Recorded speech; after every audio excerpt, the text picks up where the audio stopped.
Good evening and welcome to Centerpoint. I'm Lindsay Keith. Thanks for starting your week with us. We begin tonight with the U.S. economy under strain and a new revelation about one of the biggest culprits.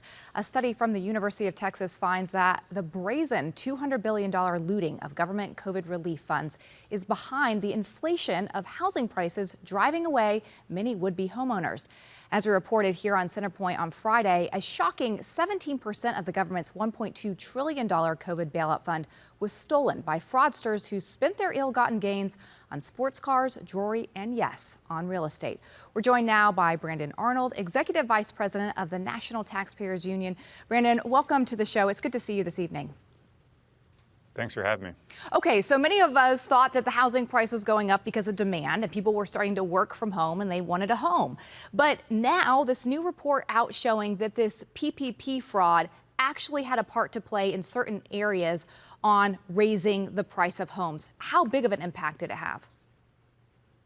Yeah, I mean, first of all, this is absolutely disgusting. We had these well-intentioned programs. I think they were far too large, but they were well-intentioned programs to try to keep your neighborhood tavern afloat, the barber, the florist in your neighborhood, to make sure those businesses could continue to operate.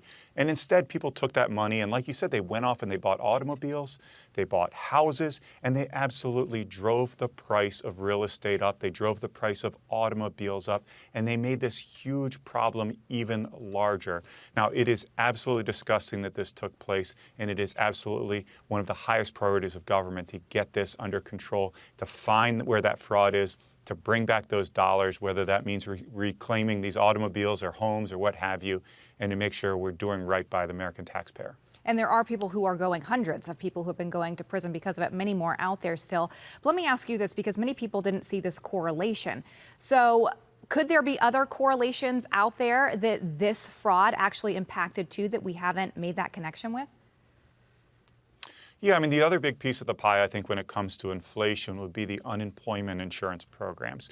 Now, once again, like the business programs, the PPP and the EIDL programs, we're talking about hundreds of billions of dollars that we pumped into the economy at a time when supply chains were an absolute mess, when we had this great shutdown across this country that shuttered a lot of our manufacturing capabilities and meant that there were a lot less goods and services out there to purchase. Now, the unemployment insurance, like the business programs, was victimized to the tune of hundreds of billions of dollars. Criminals took that money and they went out and they spent lavishly. Homes, jewelry, automobiles, trips to Vegas where they squandered this money gambling. This is all documented, though I think we've only seen the tip of the iceberg there. All of these activities raised inflation. It is a disgusting abuse of the American taxpayer's dollar, and it made our lives so much more difficult. Okay, I want to talk to you about another disgusting abuse that we're just finding out about. A new report from a months-long congressional probe that's just coming to light that tax prep companies like HR Block and others were actually shared private taxpayer information with companies like Google and Meta. Brandon, how egregious is this privacy breach? It's a pretty significant breach here, and we should be very concerned about this. You know, usually when we have huge breaches of taxpayer privacy, taxpayer information, it's done by the IRS because they are largely an incompetent agency.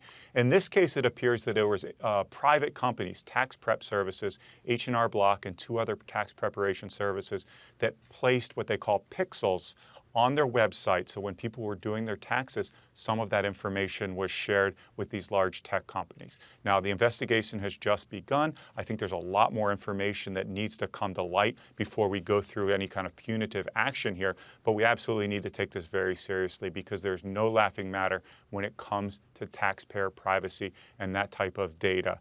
Now, I will say this, I think the report was done in a very political fashion.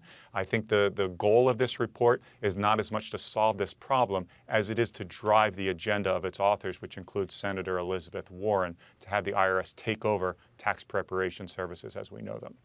Okay, so Brandon, political or not, you look at this, even the IRS's free tax service, Tax Act, it was a part of this breach. So how concerned should our viewers and taxpayers be about their information right now?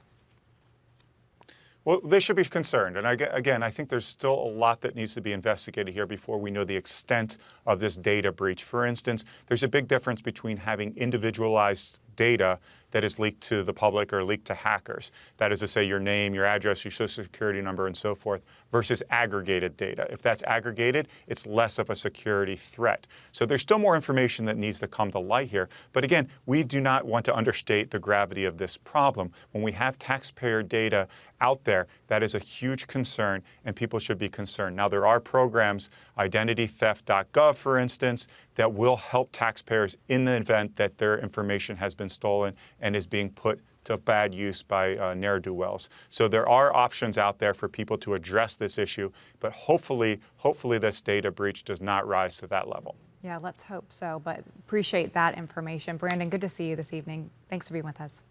Thank you. Thank you.